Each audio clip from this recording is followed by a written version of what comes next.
situationship. Everybody writing in, oh, I've been in a situationship for 6 months. What the fuck? That's your problem. Why are you asking me? What would Leo do? Never have done that.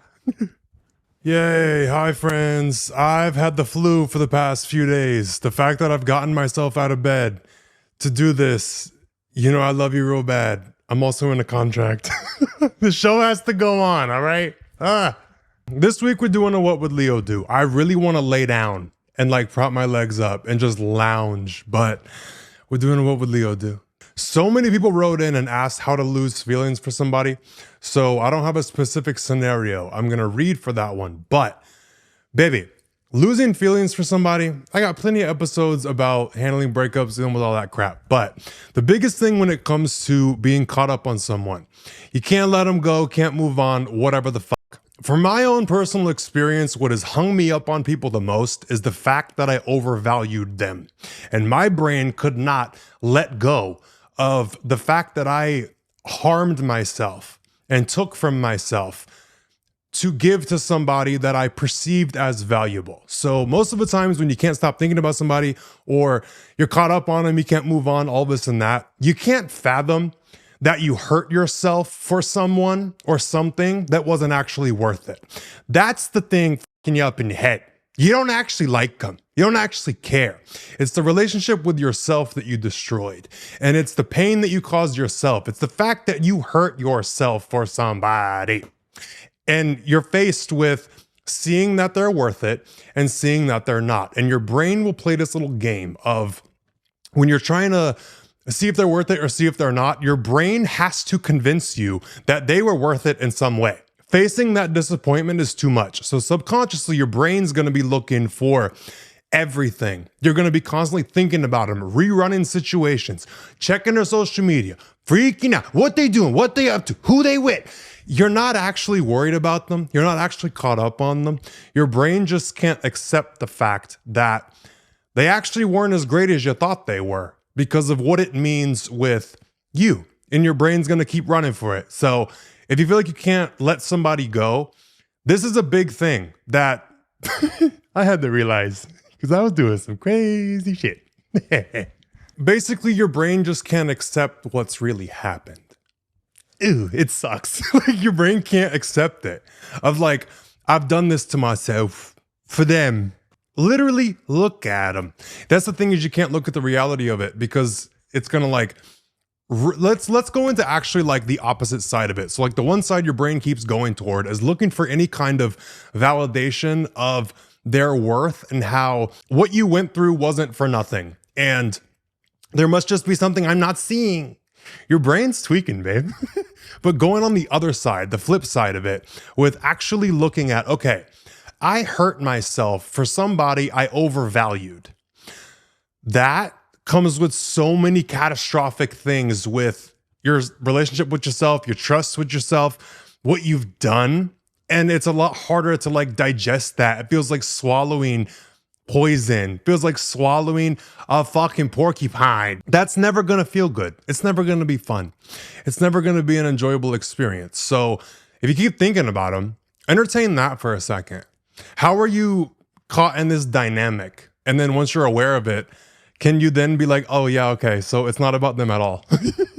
That's typically what happens. You're never usually caught up on somebody that hard because everybody's just a mirror of you. But let's not go into that. I'm too sick to fucking go down that rabbit hole. So I hope that helped with helping you. That did not help. That was not enough information. You're sick, but you're not stupid. Okay, what else can I tell you about losing feelings for somebody? Really just facing the reality of who they are and what they are with the cost of facing what you've done to yourself for someone that you overvalued. You're going to have trust issues with people. You're also going to have trust issues with yourself and your judgment. You're not going to be able to rely on yourself. And you're also going to have a subconscious fear of valuing things. So that can lead into a real bad spiral where you don't want to value nothing.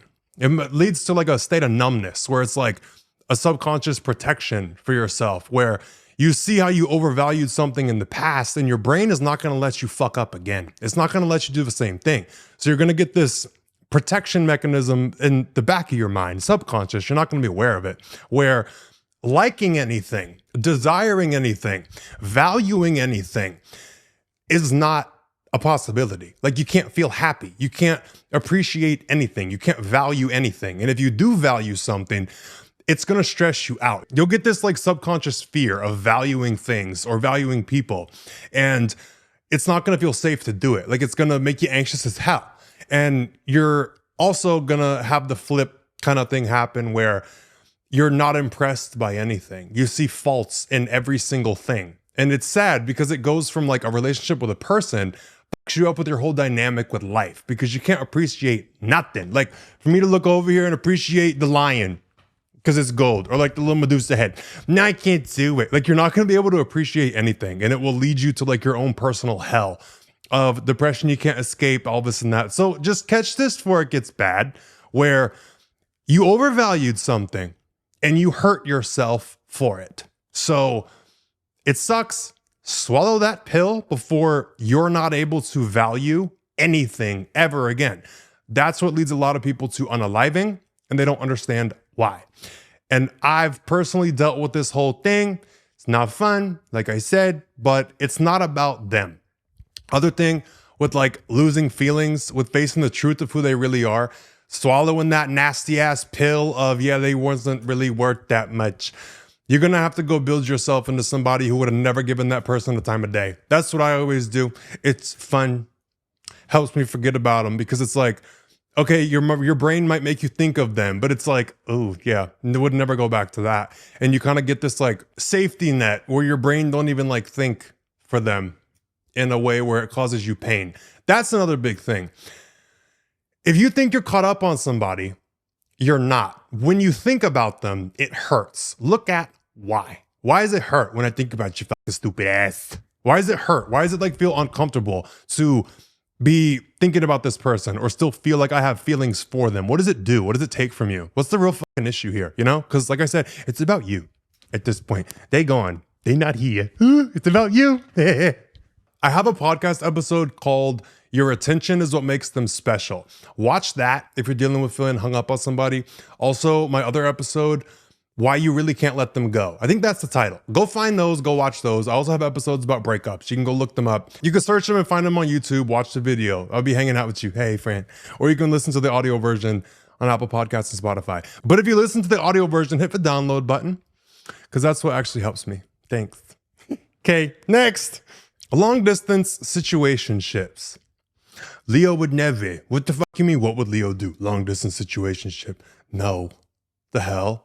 Situationship. You're going to entertain somebody, be dealing with somebody who can't even tell you what they want from you. Can't even lock you down. They don't like you enough to take you off the market. What the fuck? Can't even put a down deposit on you when they see you in the store. When they see you and they value you so much, they just can't have. I'm acting like you're a piece of furniture. I'm delirious, you could tell.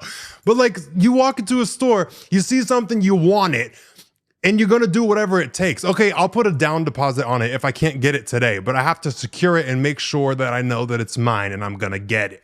People with relationships, if they're not throwing a title down, walk off. Jesus Christ. Even if it's like what I usually do, 2 weeks into talking to somebody, dating somebody, whatever. 2 weeks after I meet you, if I like you enough and I want to see where it's going, I always say, okay, I just want to be upfront and tell you straight up, from here moving forward, I like you. I fuck with you a little bit. And I don't want you talking to nobody else. So I'm not talking to nobody else. I don't want you to. And I don't want you hooking up with nobody else. It's done here. Just for us to continue forward and seeing where things are going to go. I locked down something, even though that's not like a title.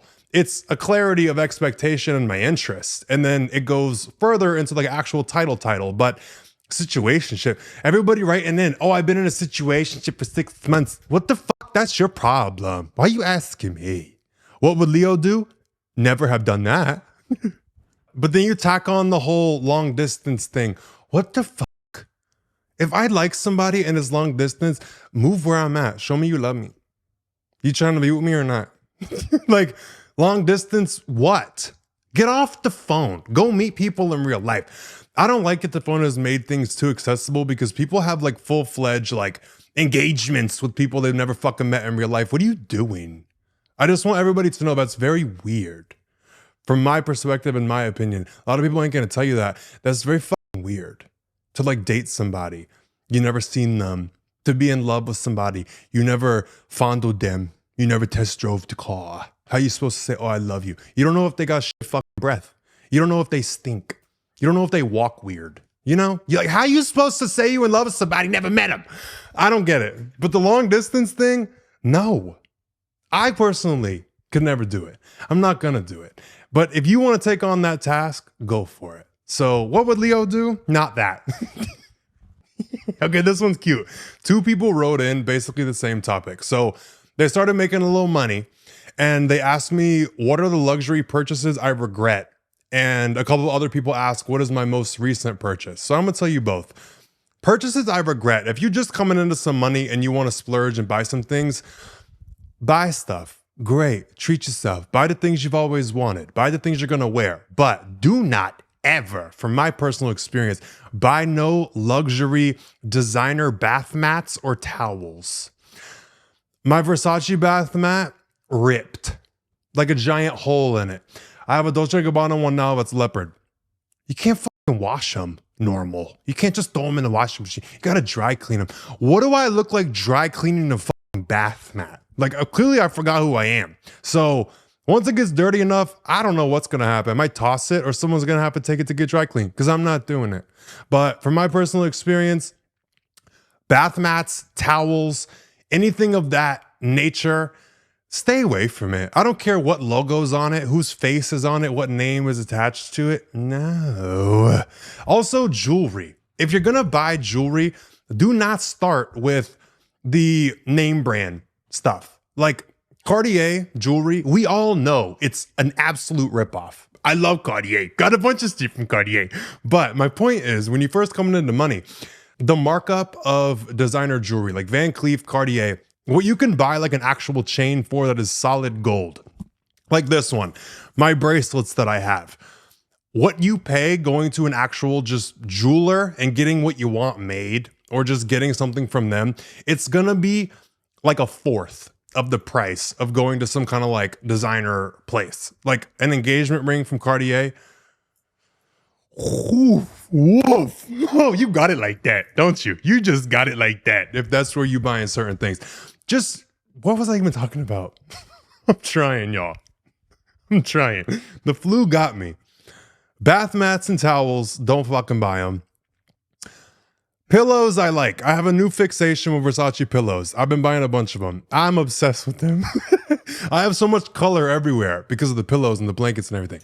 But yeah, I'd say get some chains, some bracelets, some like rings, some staple stuff that's like actual real gold. And then you can go into like designer jewelry.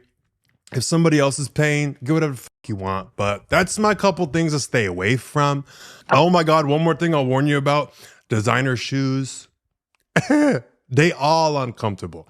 I've never ever found a pair of designer shoes that are comfortable. Okay? Well, there's like a couple, but not enough for $1,000 pair of shoes and they're gonna hurt. No, absolutely not. So just know with shoes, be careful because they might look cute, but they're gonna hurt like hell. But pain is beauty. So do what you want to do.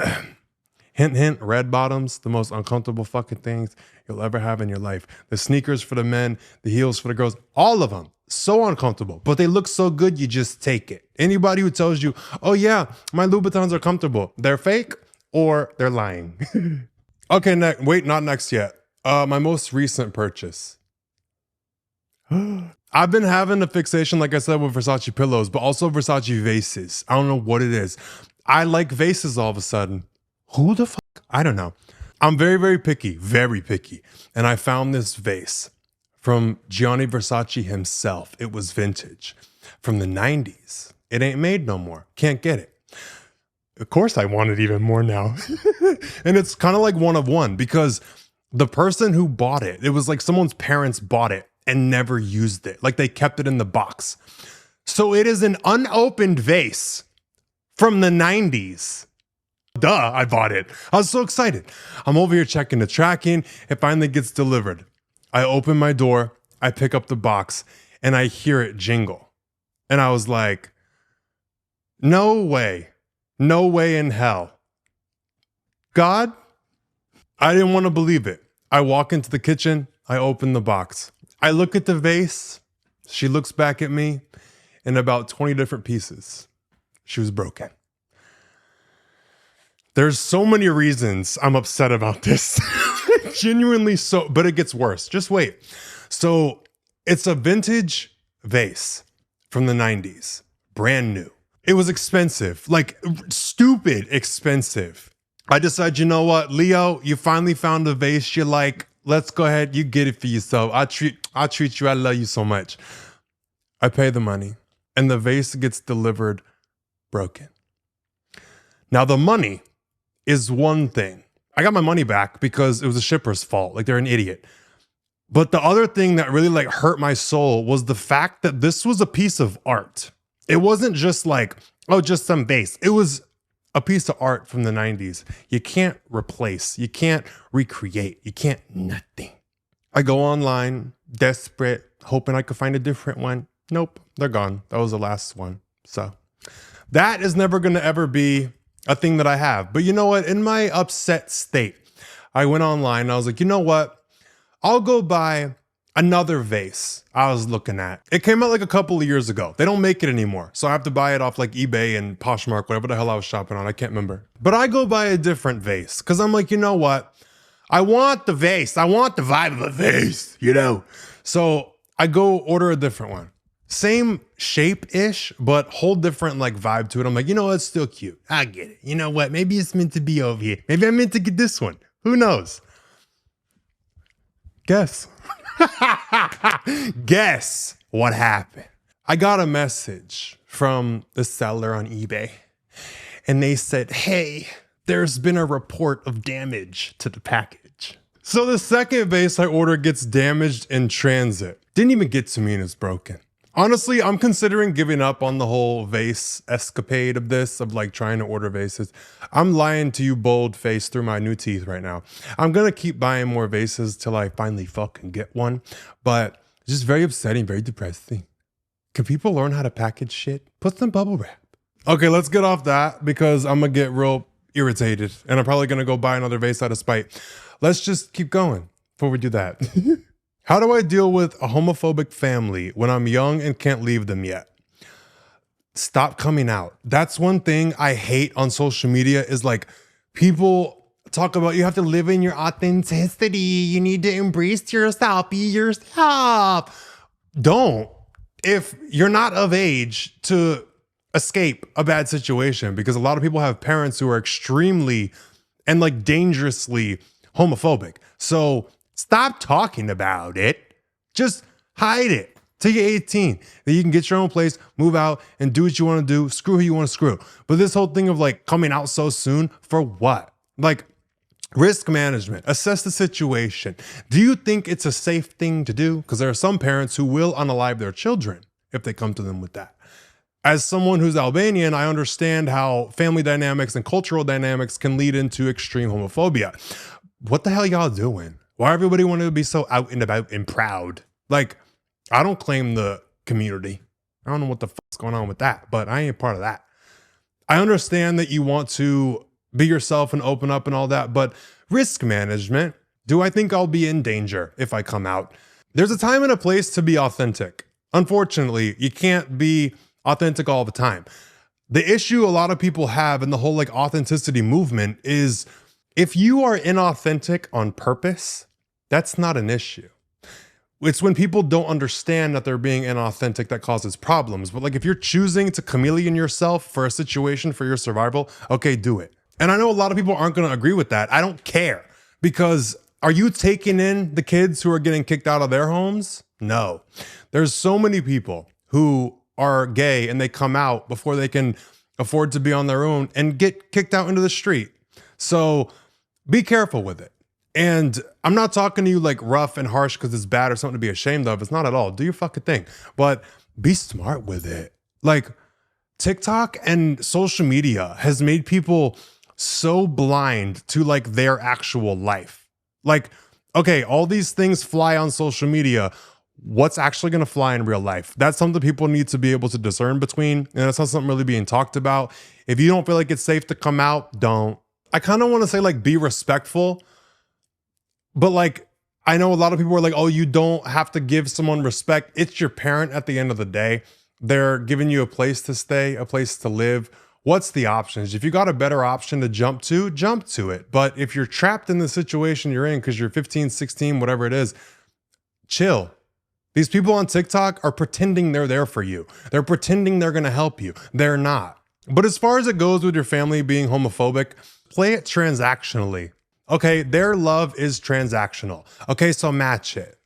What can you do for the time being with a situation that you're in? What are they good for? Okay, let them be good for that. And then be transactional. Like, it sucks, but somebody's got to be saying this because everybody online is just acting like when you come out, it's just a big, happy, warm welcome. Woo! No. Okay, next person said, I'm moving into a new place for the first time. What are the first purchases that are mandatory in your opinion?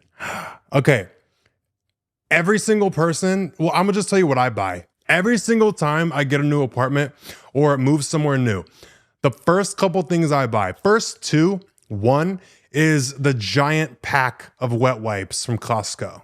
Because people who only use toilet paper, ew. That's something I will never, ever, ever run out of. Sometimes I buy 2-3 cases, just in case. This house, I have to stock a lot of bathrooms. So I bought 3 cases when I moved in here. But next thing is a safe. And not a safe that's like small. This is a safe.